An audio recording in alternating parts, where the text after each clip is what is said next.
All right, welcome to the Quarantine Check, and my guest today is the very funny Mandy Stark. Mandy, how are you doing in this time of quarantine? I'm doing really well. Obviously, I'm just kidding. I'm not. I The other day I made fried rice and I drank sake at like I think 3 p.m. Like, Well, that's like it, midnight in Japan, so that's okay. yeah. Um, it's like I was saying, it's like living the same day just over and over again. It's a weird thing. And and not having done stand-up comedy is like for over a month is crazy. Because I feel like I'm gonna be starting from like ground zero We, again. we all are. We're all going to be at the same place, going, man, we suck more than we ever did. That's like my thing. I get the feeling, yeah, I'm gonna like get on stage and have just be completely terrified because I'm not gonna remember what it's like. I've been doing a couple virtual mics, and I'm going to plug it. Time of the Comic Shop every Thursday at 9 p.m. is having a virtual open mic. So Nice. unless I decide not to do it. There's always that caveat right there. But no, it's weird because I've been writing all this new stuff. Like last night, I'm sitting around waiting to teach my class, and I had this brilliant idea for a joke about how we all are all connected to our cell phones. But if we traveled through time, we would be useless because we are now dumber than we've ever been. That's true. So Yeah. because we rely on them so much for everything. We rely on them for directions. We rely on them to get dates. We rely on them to tell us what time it is. Yeah. Yeah. It's like it's crazy because like regular like watches, like just like the old school like regular watches are like something that like I was like, why would I buy that? Like I like like I can wear a watch that literally tells me my heart rate and like how many steps I've taken in a day, you know? Yeah, there's that. And, it's a safer way to watch porn because back in the day, you had to buy a magazine. There's always a chance you get a haircut. And then you'd cry in the middle of the night. Your mom would come in. She would see what you're doing. And you'd bring great shame to the family and yourself. And like see like moms, like I remember my mom would like go through my room and stuff. I can't even imagine like like the like having like a porn mag like under a bed. Like she'd be like, "What is this?" And you're like clearly. No, my mom was a lot more stealth when she found my porn mags when I was in high school. Like we were sitting at the dinner table and she went, "Are you reading anything interesting these days?" Yeah, X-Men comic books, my books for school. And she goes, "No, I'm talking about the reading material you have under your extra bed." And I'm thinking to myself, how did she find it? That's hilarious. Yeah. Well, do you remember like the moment when like I remember having like a laptop and like the moment that you were like, wait, I can watch porn on this thing because it's like you're like get up to the Google browser, you're like, okay, okay, like what what am I gonna search for? And now like kids can just do it whenever, like teens and kids and whatever, they can just search it like No, no problem. the kids today have it so easy. I mean, they Hmm. can just type in porn, but not even that. They type in the specific kind of porn they're looking for. Back when I was their age, I had to go find someone to buy me a magazine or And then like like having someone buy a magazine for you, it would have to be like the worst. Like, hi, like, oh, I can't even imagine. this was years ago. God, I was in Hamtramck hanging out at a friend's house. We decided to go grab beer at the liquor store across the street from where she lived, and there was a midget there, and he was buying flowers and porno mags, and he turned to us and goes, "I'm going to have a more romantic evening than you." I don't know what he meant by that, but he was probably right. That's hilarious. Yeah, it's such a It's such a weird thing now. And I actually have found myself like getting sick of my phone. Like I got sick of my phone the other day and just had to like toss it to the side because I'm like, I've I've literally read 1,000 articles on the coronavirus. Like like I'm like, oh, what's this? You know, like and there was an article that's like, there's 6 new symptoms. I'm like, I have all of them. Like, it's Well, ridiculous. I was reading this morning that there might be a mutated version of the coronavirus out there. And I'm like, I got to stop reading. Reading is not Yeah, good for you. yeah. That's like the thing is like the news articles. Like I like read them and then I freak out and then I'm like, I'm never leaving my house again. Um, I even got sick of Netflix. I never thought I'd get sick of Netflix, and I was like, oh my gosh, I just like I don't even like want to watch anything on here. It's What, what, ridiculous. what were you watching?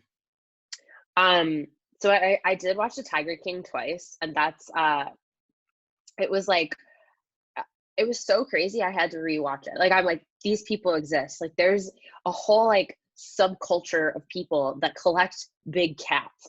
And finding that out like blew my damn mind. Like I was like, no, I gotta watch this again. Like, huh, I have not watched it. The only- what? I, I don't need to be like everybody in America and know about Joe Exotic and Carol Baskin because everyone's talking about it. I'm like, I will happily live vicariously through all of you and not have to have that, the responsibility of watching that and going, man, people are stupid for this. Yeah, yeah. I was like, wait a second. Like people are like actually like buying tigers and like keeping them as pets and there's like a lot of people do it. It's so weird. I'm like, this is crazy. I mean, I have enough problems with my cat. He's expensive as it is. I can't imagine how expensive a tiger would be. Like, and a tiger, okay, so like if your cat like bites you or scratches you, like it hurts. But like if a tiger bites or scratches you, you're dead. Like that's All right, so what would be worse, dying from coronavirus or dying from a tiger attack? I feel like a tiger attack. I mean, they both seem really, really, really, really awful. I feel like a tiger attack would would be so insane and painful. Like, because it's not immediate. Like, and I guess neither is the corona, but like you're getting like tore up, you know? But I think it would make for a better story at your funeral, or as we'll have now the Zoom funerals. Yeah. Robert died from his tiger. Yeah. The first thing he did was with his stimulus check money, he purchased a tiger and then immediately had an incident following like the purchase of the tiger, like the next day. Like he didn't even make it a day with the tiger. It would be 7 minutes. Yeah.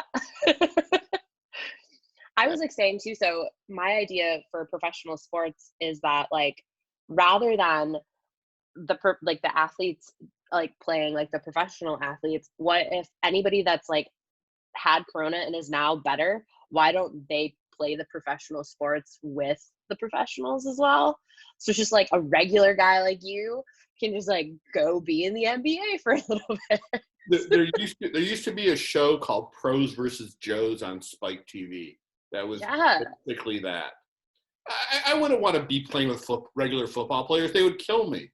right. No, but it'd be like maybe like one or two regular football players and then like just a couple of guys. My lack of athleticism would be my downfall. Because while I suck at sports, I am good at taunting. I would get my ass kicked. Yeah, I was like, man, I would totally I need to look that show up because like I would totally like watch like regular people playing in like professional level sports with like one or two actual professionals. I'm glad you just brought that up because I am desperately trying to get sponsors for this show. So I create fakes, I create fake, ads for them to try to maybe get them to notice me. And if you are looking for a specific show, you should just go to justwatch.com. At justwatch.com, it's easy to find whatever show you're looking for and whatever streaming service it's on. It'll tell you if it's free. It'll tell you if it costs money. Justwatch.com. Hopefully they'll become a sponsor of this show. That's amazing. Thank you. Thank you. I just riffed that off the top of my head. So let's get to the meat of things. right before the virus hit and we were all stuck in quarantine, we were going to have what I am calling the greatest comedy show that never happened. I know. I still like I was still sad about that.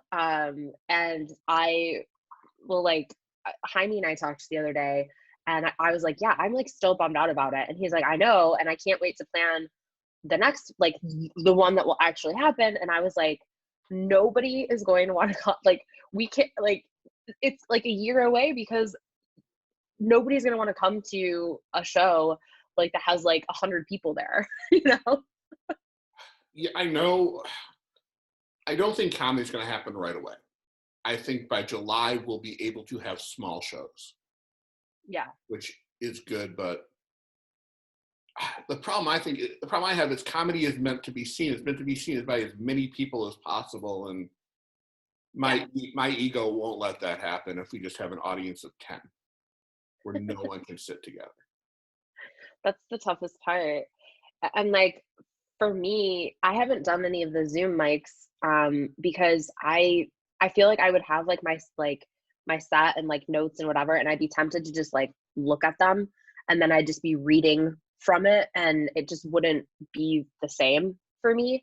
Um, but I think it's like awesome that people are doing it because like I, I mean, even though things suck right now, like at least comedy can make you laugh. You know, there's some jokes coming out of quarantine and stuff. Yeah, I am kind of curious what comedy's going to look like on the other side. And Hmm. I've talked about this on past episodes, but I think happier comedy is going to be what people are looking for. Right. I think darkness will have a little bit of a break It needs to.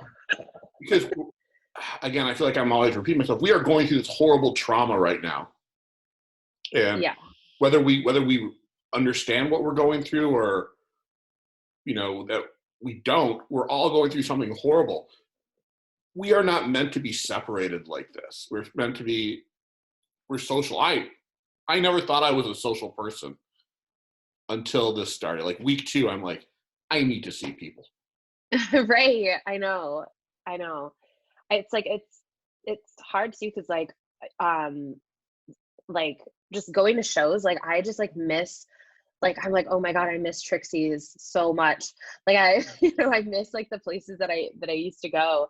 And it's so crazy. What show do you miss the most, or what room do you miss the most, beside Trixie's? Um, so I absolutely love doing the show at Sneakers with Johanna and HMC. That was like, I think it's because I love sneakers. And then um there's some really, really great people coming through and doing stand up there. I thought that like I'm just constantly impressed with like people coming from we started to get like the people from Lansing coming and stuff, and Ann Arbor, and it was just like it was really nice. I know you've performed a couple of times there as well. I think I um performed 4 or 5 times there. yeah. Yeah, like I really like that spot, and it was really cool too because there was like some regulars at the bar that were like, oh, we actually like really enjoy like you guys coming and doing it. And that was like awesome to hear because I know how frustrating it is when like you go to a bar and then like all of a sudden they're like the comedy show is gonna start and you're like, I just want to like drink and like hang out. Like I'm not here for that. So it was like it's nice that they kind of appreciated it. No, and I think it's a great room that you and Johanna and I guess Asia was a later member of the. Yeah. Yep. But I think that's one of my favorite rooms as well. I'm so glad you moved the stage from the the balcony. I'll loosely call it a balcony. Yeah, it was like too. It was like awkward because like there was that podium like basically in front of you, so it was kind of like you're like giving a speech. You're like, what do I do? Like, do I lean on it? Do I like what do I do? And I and then 2 people would come in through like the back door, so you're just like on the little stage or whatever, and people are just like walking through like, oh my gosh. So There was a room in Owasso like that as well, where the stage was a balcony and there was a door and people would walk through during your set. Yeah. It was a shitty show. Well, it's hard too because like it's hard to like like what do you like the people are coming in and they're like, oh shit, and then you're like, oh, like all thrown off. Like, what do I do? Do I make fun of them or do I just like kind of keep going? It's Especially when they open the door, look in and see what's going on, then close it and walk away. You're like, what?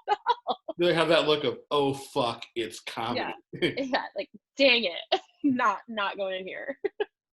It sucks that we get that reputation. Like, I don't know if you've ever done cave. And No. um, when Sam would go up there and announce a comedy show is starting, you would see everyone studying, get up and leave. And I'm like, good, that's the way I want it. I don't want an audience here. I remember so when I did your show the in the old spot, the one in Redford, Yep. I knew like I didn't know like so I posted about it, but I didn't know that not only like my like sweet aunt Star and uncle were gonna be there, and then like my husband's family shows up too, and I had like a derby set. Like I was like, ha, ha, ha, ha. And I was like pumped because I'm like, okay, you know what? I'm gonna be able to do this like dirty set. Nobody in my family is gonna like have to see it and whatever. And I walk in and I saw my aunt Star and like I almost just pooped myself. I was like, God damn it, what am I gonna talk about? Like, and so she's chatting with me as I'm rewriting my whole set, like crossing things off, like trying to take it out because I'm like, I'm not gonna get up here and have like a nasty set in front of my like sweet aunt and Joe's family. And Joe's like, you better change some of those jokes. I would have just done it. That was like, I'm like, oh, That was a good show. it was a good I show. remember you were on it. Was Diana Graham on your show, or was it Colleen McDaniels? I I think Diana might have been. I'm trying to remember. There's a couple good people. Yeah, Um, I'd have to go look through the flyers. yeah, but it was fun. I was like, oh my gosh, almost. That was a good room, and I'm glad I was able to run it. I like the setup at Green Brain so much better. Green Brain's awesome. I had a really good time performing there.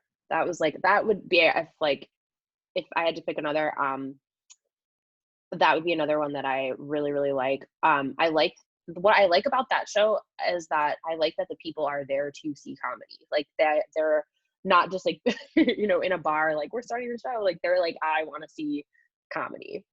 That I will say is one good thing I can do. I promote the hell of the show to non-comic audiences. Hmm. Like I put it on Eventbrite, and I hit every neighborhood group up. Yeah, that's awesome. But Well, and that was the thing with the Embrew show. How many tickets had sold already? by the end, 62. Yeah, yeah. Like,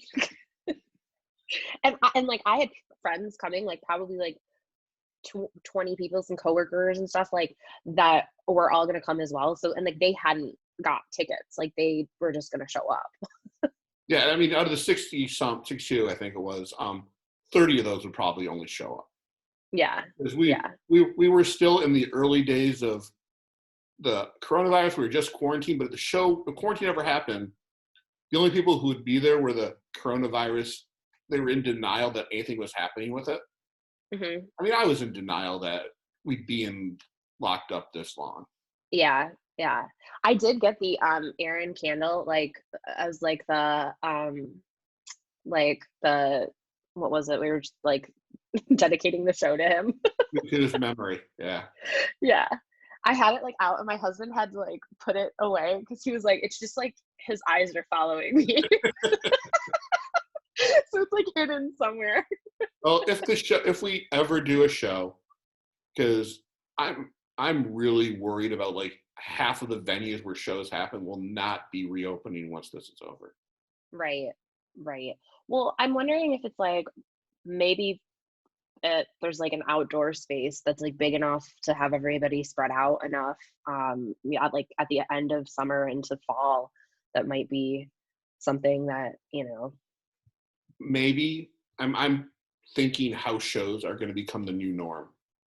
Like Nick Pizzuti and I were talking about having one at his place at the end of May and Yeah. inviting a few people just so we can tell jokes. Yeah. That's yeah. It's crazy. I mean, and uh, what's the craziest thing about all of this is like even like it's not things aren't going to go back to normal in like a long time, you know. So, I think we are going to slowly phase into normal. I think we're going to have a lot of people who are going to be hesitant to do anything. mhm. I am speaking for myself, like my fantasy is to go eat at a restaurant. I am so sick of cooking, or in my case, heating up food and sitting in the same place every fucking day. I want to go to a restaurant. I want to sit down, maybe have dinner with somebody again. Yeah, yeah.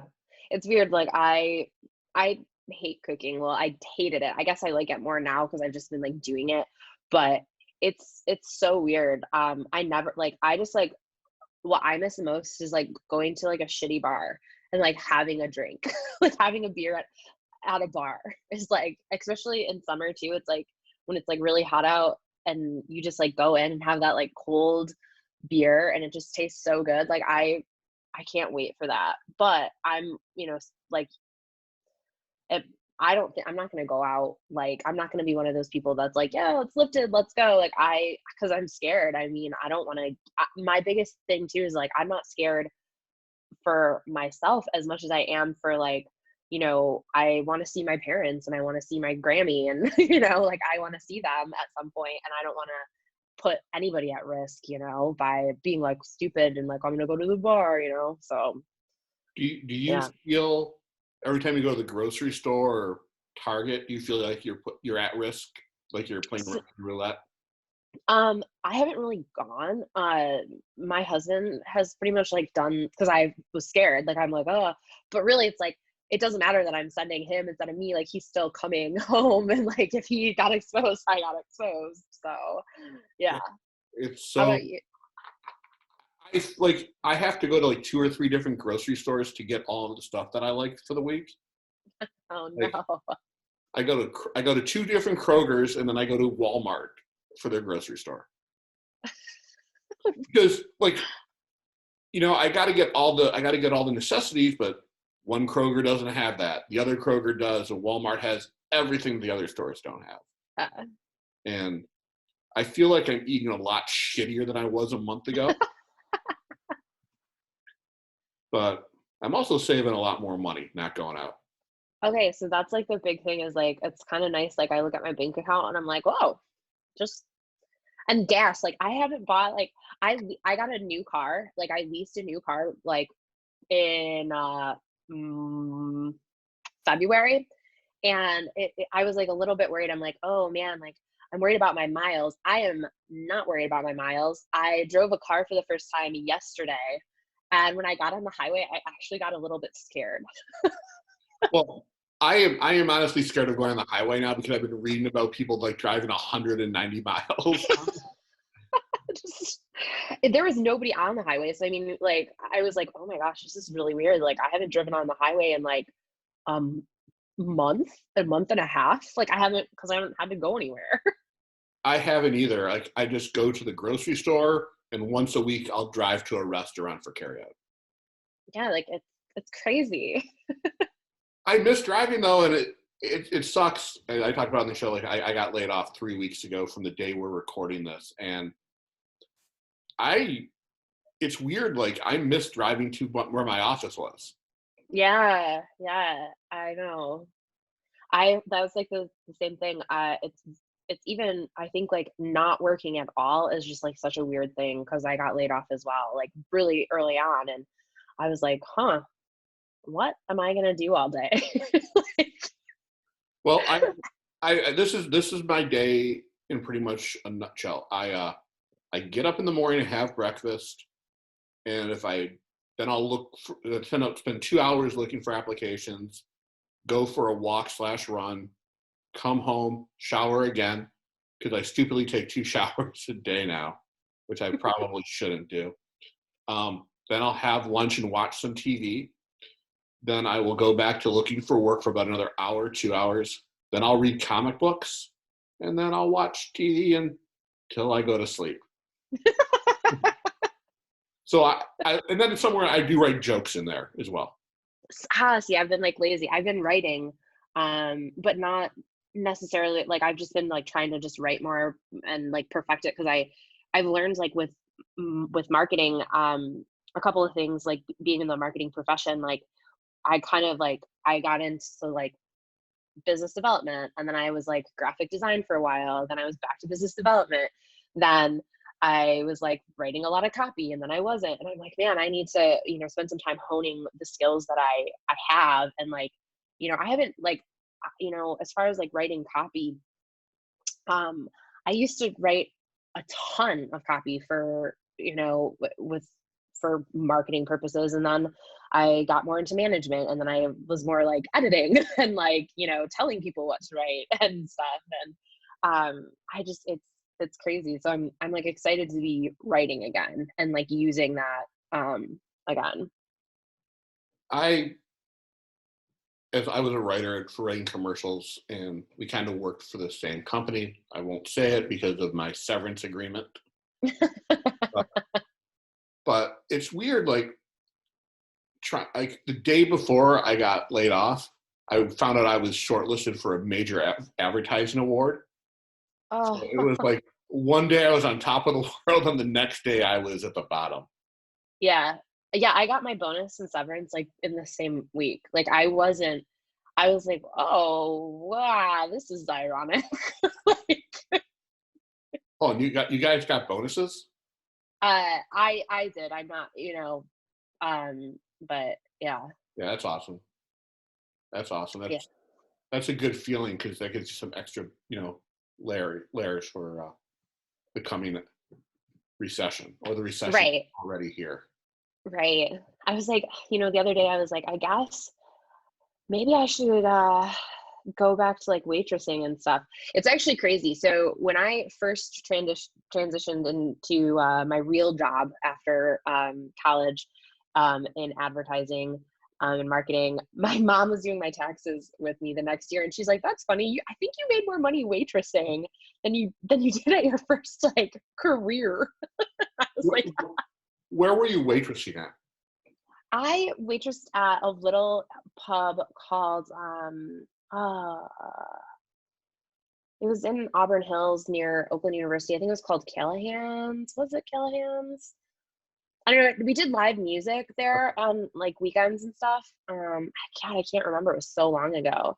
And so like my friend's dad owned it, and it was really nice because like, work Friday and Saturday and just make a ton of money at, events and stuff. So That's awesome. I worked briefly in the food service industry. I worked at McDonald's. how was that? I worked there for 4.5 hours. You made it a long time. I did not like it. When I got home that night, my mom told me Kmart called and they offered me a job to call them back the next day, and I'm like, done. That's okay. So there's like this McDonald's challenge called like the 50 nugget challenge. And it's to see if you can eat 50 chicken nuggets. And the other night, my cousin did it. Like he was able to eat 50 chicken nuggets. And he's like, I could do 70. And you're supposed to do it under an hour. And he did it in 23 minutes. And I feel like it's a world record. And I need to look closer into it. And I should have recorded it on Zoom. Like I might have to have him do it again and try to beat the 23 minutes. Um, there's a guy. I can't believe I know a lot about the world of competitive eating because since I've been locked down, I've been watching a lot of these guys like Randy Santel, Darren, Mikey Stone, and I always thought I had a chance of being a competitive eater, but watching them, I get really sick. Yeah. I'm like, this is Well, gross. you know how like okay, so like Jets pizza is like really good. I'm like, oh my gosh, I'm craving Jets pizza. But if you eat like 3 pieces of Jets pizza, you can get yourself sick. Like it like I don't know. It's like chicken nuggets too. Like when I eat like chicken nuggets from McDonald's, for some reason, like I love them. Like they're so good. But eating 50 is like just a quantity that to me is just absolutely disturbing and disgusting. Well, you're not supposed to eat that many. Yeah. But yeah. And the competitive eating, like the hot dog, the guys that are eating like however many hot dogs, like that's nuts. Like that's disgusting. Like, oh my gosh. It is disgusting. I think the most I ever ate was when I was out of undergrad. I worked at CompUSA in Novi, and I was broke because I think I spent all my money for the week on drugs and beer. Because I was really good with my money back then, and I was 22. So that's what you're supposed to do. You're supposed to do stupid. Right. And there was a place in the mall called Jonathan B. Pub, and they had this 12. I think they called it the Satan Wing or the Devil Wing Challenge. And I would go there for a free meal. And I wondered, I had an ulcer at 24. That is why I got one, because I kept on eating those wings a couple times a week. Were they like super, super hot? They were very hot. And I'm not good with spicy food, and now I can't even eat it. because I damaged myself. So when we were kids, like we went up north and there was this restaurant and they had the pancake challenge. And the pancake challenge was like, they're like, oh, you have to eat like these three really big pancakes. And we really wanted to, and then you get like your Polaroid picture like on the wall. And like, we just like, that was like an esteemed thing that we really, really wanted. And so we tried to do the pancake, but only one person is supposed to eat it. But we were like all trying to eat it, and we were going to like pick who got their picture on the wall.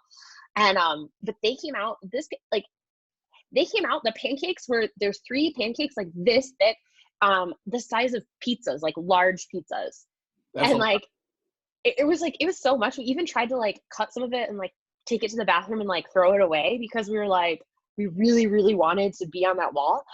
But I'm like, who could do that? And there were pictures of people that did it, like no problem. First of all, most food challenges, you can't leave the seat. Yeah, they force you to stay there. If you leave, you are done. If you drink water, you are done. Because I might once this is all over, I might have to go into competitive eating to pay the bills. It's just like the new thing. You're like, all right, I'm gonna do this. I got to train, and then I got to eat. Because for most of that, you will eat one meal a day. Really? Like how do they train for that? They lift weights and they exercise. Really? So like they'll starve themselves, I think, the day before, and then the next day they will exercise to try to burn off the calories. But like Randy Santel, when he goes on his food challenges, he's in shape at the beginning, and by the time he's done with his season, he is fat as fuck. And then he'll do videos of getting back. Like, again, I've gone down this wormhole. I have gone down so many bad YouTube wormholes. Like right before we started talking, I was eating my lunch and I was watching the best sandwich in all 50 states. Guess what the best sandwich in Michigan is? Okay, wait. I feel like I know what it is.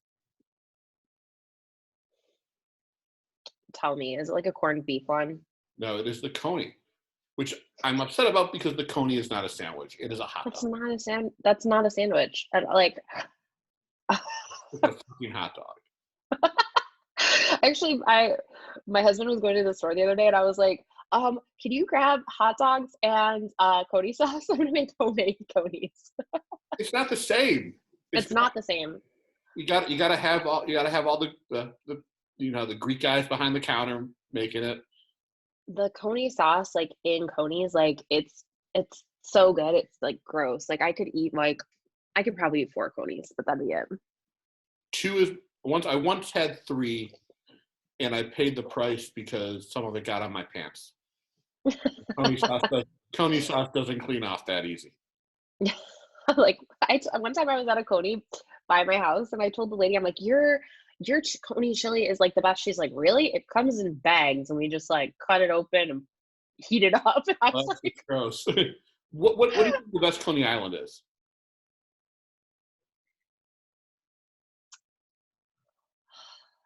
I don't know. I feel like the one downtown is like the best one because it's like Lafayette or American? I like Lafayette. No, this interview is over. Just- um, let's get back to comedy. We have totally gone off the. yeah. We detoured to the food world. Let's talk about HMC. When did you and Joanna meet up to start that, or did she already have it and you joined up? So yeah, Johanna actually started it totally herself. And I always just thought like it was just like a great thing too, because it's well, Johanna is amazing and hilarious. And then she reached out to Lindsay and I and was like, hey, would you guys like want to help with like shows and stuff? Like, you know, I could use some help because she's really involved with like the independent. I mean, you know, Johanna's everywhere and she's, you know, I think she was on tour like last year for a little bit and stuff. And just like a hectic schedule. So Lindsay and I kind of started helping the free pizza show at Trixie's. And then we started doing the sneakers show like regularly. We talked to them and yeah. And I mean, like, it, it was just, it's really fun to meet all the different comedians and like, you know, do shows with like really, really talented people and stuff. Cause we've had some great people on those. And so, and it also just gave me experience with like planning and producing and hosting, which I am a terrible host. Like I now know it. Like I don't, and I give props to the people. You were not a bad host. I like give props. Like there was one night I misenunciated every single person's name, including like people that were my friends. Like, Well, I'm like, how did I say every person's name wrong?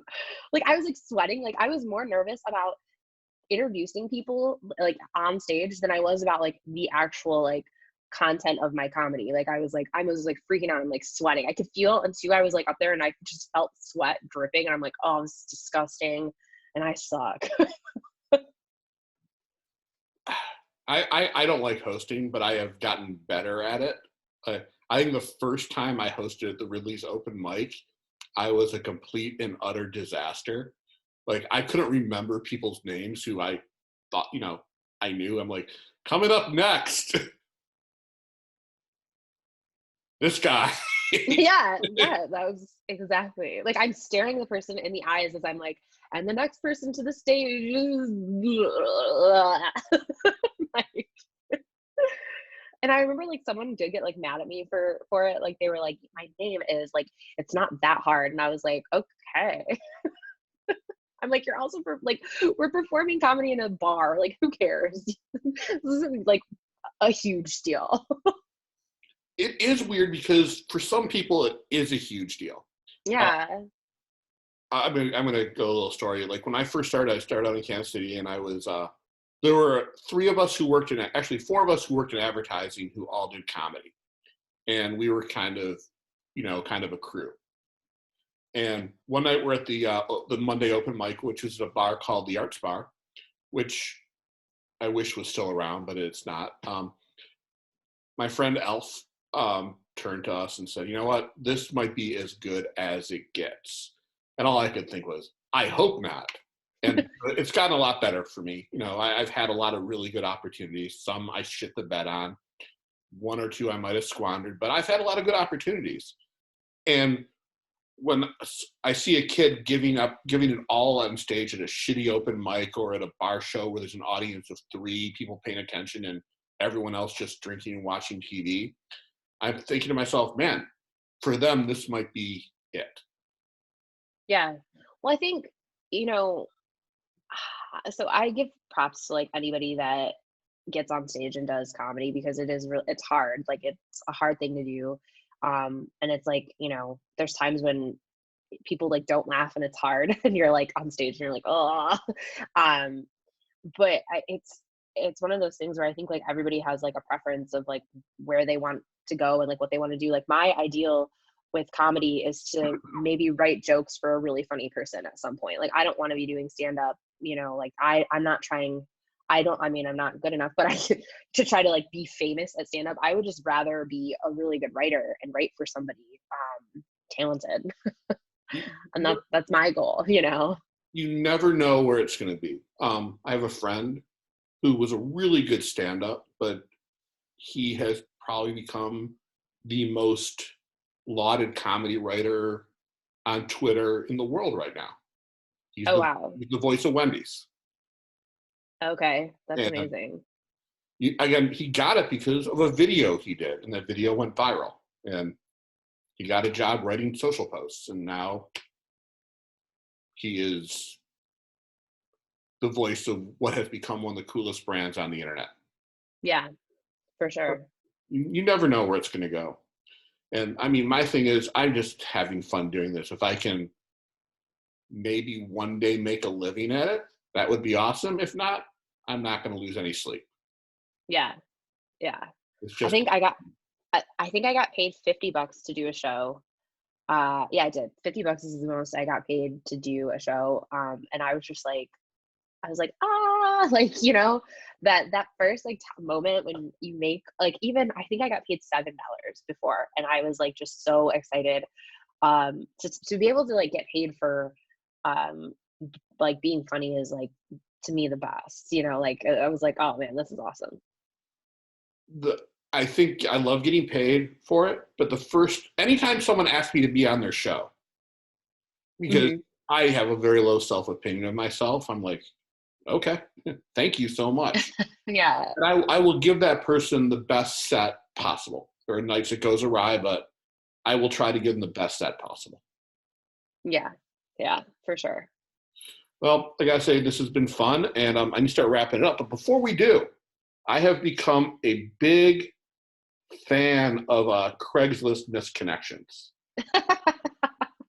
I'm going to read one to you, and hopefully you can craft a joke off of it. This one was from Troy, Michigan, yesterday. The headline is, "Are you a diva? I am a shy and submissive white male who just loves being in the company of a dominant and demanding female. I am seeking a diva type woman who enjoys being the center of attention, expects to be catered to, loves showing off her control, isn't afraid to speak her mind, and doesn't care what anyone else thinks about me. I am a professional employed white male, 5'8", 160, brown hazel eyes, naturally submissive and very eager to please and service a woman physically and emotionally. Non-chauvinist, yet chivalrous, i.e. carry your purse, bags, open doors, helps with coats, pulls out chairs, refills drinks, etc. Comfortable feeling owned and pee-whipped, and willing to defer to the woman's needs and desires. Sincere, attentive, obedient, discreet, and open-minded. Domesticated, excellent housekeeper, decent cook.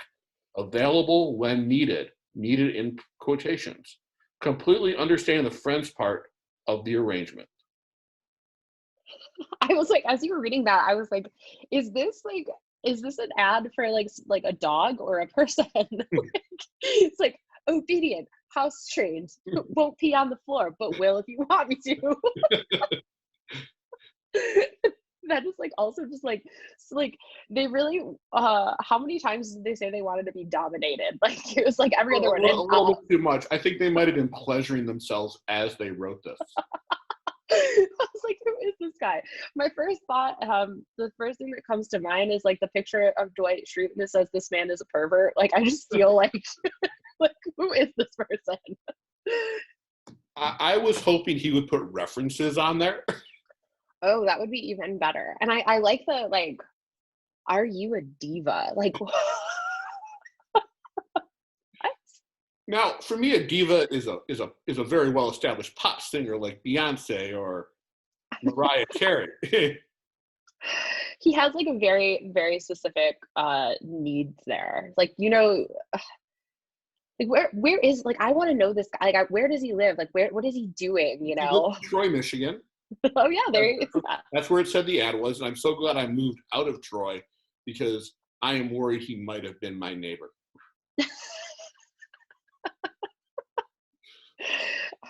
He's like, I can let me list all of my talents that include doing laundry, cleaning, cooking. He's like, I know how to be alive, Well, basically. what he didn't say is, I am good. He didn't say he's good at listening. Because if you are going to be dominated, you need to be able to listen. Yeah, I'm so, that is so crazy. This guy is like, man, his quarantine is weird. Like he's having a hard time. Well, if you look at the if you look at any of the other misconnections, actually, I will read one more because maybe you can actually help me decide what this one means.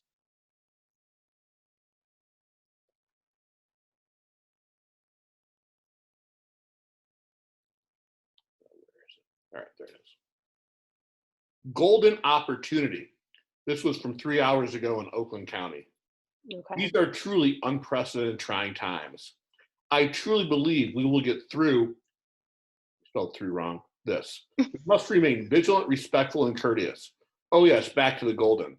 This took place in your attached garage, door open, broad daylight, public enough to be risque, but in a far enough not to be seen from the street.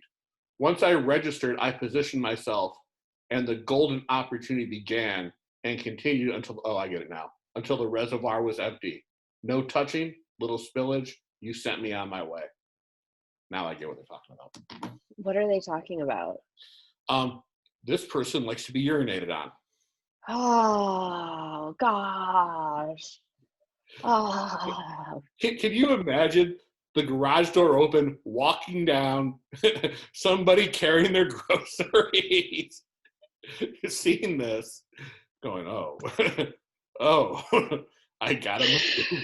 I need to move. That's okay. That's like exactly what would happen is like I would like quarantine would be over and I would see something like that and then I just run right back into my house and be like, yeah, I'm never leaving again. I just can't. Now that I realize what they meant, I gotta tell you, I am so glad to be vanilla. I am so happy about that. That my sexual desires are just normal. And the thought of getting urinated on grosses the fuck out of me. This person, we like I love to like the like prefacing it with like we need to be respectful here. But Let's get back to what I'm talking about. yeah, but I'm gonna throw this one out here. Oh man. Desperate times call for desperate things. Yeah, exactly. That's a space. The misconnections is just it's a crazy space on the internet. I will admit that I have written a few of those just for shits and giggles to get responses. The two I read, I did not write.